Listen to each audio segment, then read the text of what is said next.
एक साहब एक हुकूमत में बड़े वजीर बने। तो उन्होंने अपनी बीवी से कहा कि भाई मैं इतने बड़े ओहदे पे पहुंचा हूं, तुम्हें क्या चाहिए, तुम क्या डिमांड करती हो, क्या चाहती हो। तो बीवी ने कहा कि बस मेरा एक काम कर दें, कोई चौरंगी, कोई कॉलोनी मेरे नाम पे कर दे, वहां मेरे नाम के बोर्ड लगा दें। मियाँ साहब जो थे वो थोड़ा सा मुस्कुराए। उन्होंने कहा कि बेगम ये काम तो मैं पहले ही कर चुका हूँ। बीवी ने कहा अच्छा, तो क्या क्या रखा आपने वहां पे नाम, क्या बोर्ड लगाया। उन्होंने कहा एक तो चौरंगी जो है वो मैंने आपके नाम पे रखी है, उसका नाम मैंने रखा है नागन चौरंगी। और एक कॉलोनी भी मैं बना चुका हूं और उसका नाम भी तुम पे रखा है, और वो है भैंस कॉलोनी। तो ये तो खैर यकीनन उनकी शादी को 10-15 साल हो गए होंगे, तब उन्हें भैंस कॉलोनी का और नागा चौरंगी का ख्याल आया होगा। तो अरे हाँ, जाफर शिराजी आप सबको सलाम अर्ज करता है।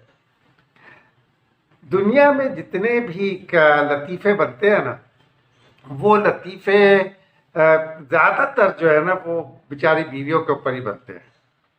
हर कोई उन्हीं का मजाक उड़ाता है, हर कोई उन्हीं पे तंज करता है। जो भी किस्से कहानियां होती हैं वो बीवियों के ऊपर ही होती हैं, बेचारों के ऊपर।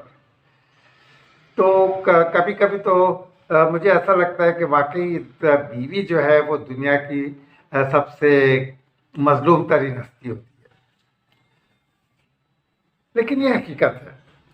आज इस मौजू पर बात करने का मैंने फैसला इसलिए किया कि कुछ दिन पहले मैं किसी गैदरिंग में गया था। वहाँ सब एक किसी बड़ी फैमिली के लोग जमा थे। तो उस दौरान जब खाने का वक्त आया तो जिन साहब के पास में गया था उनकी वाइफ के हाथ से जो है एक डिश गिर गई मेहमानों के सामने।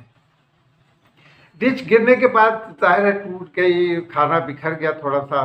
तो उन साहब ने अपनी बीवी को जो है सब लोगों के सामने बहुत बेइज्जत किया, बहुत कुछ सुना दिया, बहुत कुछ उसको शर्मिंदा किया। तो ये चीज़ मुझ जैसे शख्स के लिए नाकाबिले बर्दाश्त थी, क्योंकि एक गलत, जाहिर है उसने जानबूझ कर नहीं गिराया होगा, लेकिन अगर आपको उसे कुछ कहना भी था, आप नाराज भी थे इस बात से, तो आप अकेले में उसे कह सकते थे। और फिर मैंने वाकई इस बात को नोट किया कि कुछ लोग होते हैं कि जो 4 आदमी जहां जमा हो वहां अपनी बीवियों पर रोक जमाना शुरू कर देते हैं। कभी हम ये नहीं सोचते कि ये जो हमारे सामने एक खातून खड़ी है, हमारी बीवी, वो अपने घर बार को छोड़कर, अपना बचपन भुलाकर, भाई बहनों की शरारतें भुलाकर, माँ बाप की शफकत भुलाकर वो आपकी जिंदगी में आई है। तो जो प्यार वो लोग देते हैं, क्या वो प्यार हम उन्हें नहीं दे सकते? क्या हम उन्हें वो इज्जत नहीं दे सकते, वो मकाम नहीं दे सकते जो वो अपने मैके में उसे हासिल था? हाँ, हमें देना चाहिए, हमें उन्हें ये मकाम देना चाहिए, इसलिए कि वो अपना सब कुछ कुर्बान करके हमारे जिंदगी में आती है। हम तो बड़े खुशकिस्मत लोग हैं, क्योंकि हमारा ताल्लुक एशिया से है, और एशिया में जो है बीवियां जो है ना वो बहुत वफादार होती हैं। आप इससे अंदाज़ा लगा लें कि आज अगर हम इस दुनिया से चले जाते हैं ना, शोहर हजरात की बात कर रहा हूँ मैं, तो यही हमारी बीवी जो है ना हमारे बच्चों को संभालती है। हमारा रिश्ता खत्म हो चुका होता है, हम दूसरी दुनिया में जा चुके होते हैं, लेकिन यही बीवी जो है हमारे बच्चों को संभालती है और उनकी निगहदाश्त करती है। हमारे ही नाम से जीती है, हमारे ही नाम से मरती है। हालांकि उस हस्ती को इस्लामी तरीके से भी देखा जाए तो उसे इस बात की इजाज़त होती है कि वो चाहे तो अपनी ज़िंदगी को आसान बना ले, अपने लिए कोई ज़िंदगी का साथी ढूंढ ले। लेकिन नहीं, ना बड़े इस बात को मानते हैं, ना बुजुर्ग इस बात को मानते हैं, और ना ही हमारी वफा शौहर बीवियाँ कभी इस चीज़ को अपनाएंगी। वो ज़िंदगी को तन्हा गुजार देती हैं सिर्फ अपने शौहर की निशानियों की हिफाजत करने के लिए। मैं आपको एक लड़की की कहानी सुनाता हूँ। बहुत प्यारी बच्ची थी वो। उसकी शादी हुई, बहुत यंग एज में शादी हुई। दोनों मियाँ बीवी बहुत खुश थे और उनकी जिंदगी एक मिसाली जिंदगी कहलाती थी। ये समझे कि हर दिन उनका ईद होता था और हर रात शब बारात होती थी। जिंदगी के 1 साल गुजर गया, उनके यहाँ माशाल्लाह एक बेटी भी पैदा हुई। वो बहुत खुश थे। हर दिन उनकी मोहब्बत जो है वो बढ़ती जा रही थी, लेकिन कुदरत को शायद कुछ और मंजूर था। हुआ ये कि वो उसका शौहर मोटरसाइकिल पर आ रहा था कि एक ट्रक ने जो है उसे कुचल दिया। वो जिस हालत में था उस पे तो डॉक्टर्स जो थे वो बिल्कुल नाउम्मीद हो गए। उन्होंने कहा कि ये बच नहीं सकता, ये बस थोड़ी देर में ख़त्म हो जाएगा।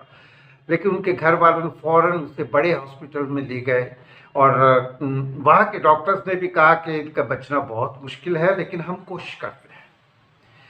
उन्होंने कोशिश की, बहुत मेहनत की और वो शख्स बच गया।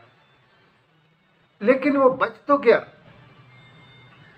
वो बिल्कुल पैरालाइज हो गया। अब उसके पास, अब वो ना हिल सकता था ना जुल सकता था। उसकी याददाश्त खत्म हो चुकी थी, वो किसी को पहचान नहीं सकता था, वो बोल नहीं सकता था। एक जिंदा लाश बनकर रह गया। ये एक बहुत बड़ी बात थी। खैर, वो घर आया, घर उसे ले आए। बुजुर्ग बहुत पढ़े लिखे लोग थे, दोनों फैमिलीज बहुत पढ़ी लिखी थी। उसके ससुराल वालों ने, उस लड़के के वालिदैन ने, जो बहुत अच्छे लोग थे, उन्होंने इनको कहा कि देखो, इस बच्चे की, हमारे बच्चे की तो ज़िंदगी अब ख़त्म हो चुकी है। वो अब बिल्कुल इसी तरह पड़ा रहेगा, माजूर हो चुका है हमेशा के लिए। तुम्हारी जो बच्ची है ना, उसको हम इजाज़त देते हैं कि वो अपनी लाइफ शुरू करे। उसकी अभी उम्र ही क्या है।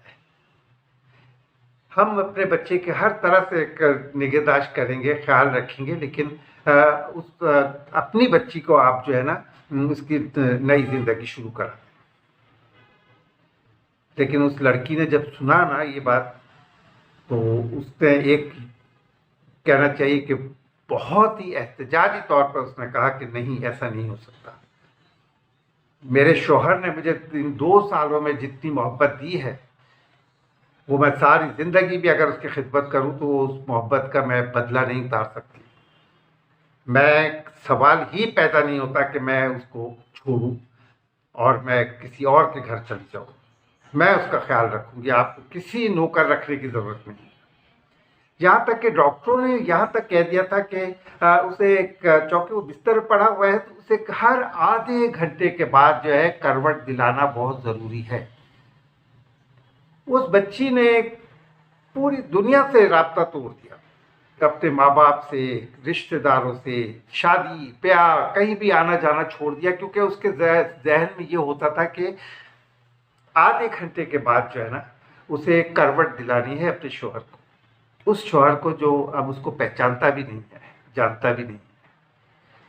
और उस बच्ची ने बरसों उसकी खिदमत की, बरसों उसकी खिदमत की, और वो यहाँ तक पहुँच गया कि उसने थोड़ा बहुत, उसके आंखों में एक शनासाई सी पैदा हुई अपनी बीवी के लिए। उस बीवी ने उसकी खिदमत की। उसकी बेटी जब बड़ी हुई, उस वक्त तक वो शौहर जिंदा था और वो लड़की उसकी खिदमत कर रही थी। तो हम खुशनसीब हैं, हम बहुत खुशनसीब हैं कि हमें अल्लाह ताला ने ऐसी बीवियां दी है जो शौहरों की खिदमत करती हैं। तो बजाय इसके कि हम उनका मजाक उड़ाएं या हम छोटी छोटी बातों पर हम उनको जो है किसी के सामने, ख़ास तौर पे किसी के सामने बेइज्जत करें तो और अपनी मर्दानगी दिखाएं, वेरी बैड, ऐसा होना नहीं चाहिए। और ये तो यकीन करें, ये ख़ास तौर पे मैं उन लोगों को मैं ज़रूर ये कहूँगा जिनकी शादियाँ हुए, रिसेंटली शादियाँ हुई हों या होने वाली हों, कि जब भी किसी पराई लड़की को आप बीवी बनाकर अपने घर लाते हैं तो उसे ये एहसास ना होने दें कि वो बीवी है, नहीं उनकी गुलाम है। उसे हमेशा ये एहसास दिलाए कि वो एक दोस्त है। जिस तरह एक गाड़ी के दो पहिए होते हैं ना, वो उसका एक और पहिया है, और अगर एक पहिया थोड़ा सा भी इधर उधर हो जाए तो गाड़ी बिल्कुल टेढ़ी चलती है। या आप उनसे पूछे जिनकी बीवियां दुनिया से जा चुकी है, क्या जो अपनी बीवियों को छोड़ चुके हैं मामूली मामूली बातों पर। तो बात शुरू हुई थी लतीफ़े से, लेकिन बात बहुत गहरी है। हमें हर तरह से ख्याल रखना होगा कि अगर हम एक पुरसुकून ज़िंदगी गुजारना चाहते हैं ना, तो हम रिश्तों का एहतराम करें, और ख़ास तौर पे अपने उन लोगों का जो कि हमारे डिपेंडेंट होते हैं, जो जिनके हमारे सहारे की ज़रूरत होती है, उन्हें कभी भी बेसहारा ना छोड़ें, चाहे वो माँ बाप हो, चाहे वो हमारी बीवी हो। तो मैं उम्मीद रखता हूँ कि आप लोग ज़रूर, हंसी मजाक तो चलता है, लेकिन अपनी बीवियों को जितना हो सके रिस्पेक्ट दें, क्योंकि जब हम बीमार होते हैं ना तो वही हमारी खिदमत करती हैं। जी हाँ, वही हमारी खिदमत करती हैं। अल्लाह हाफ़िज़।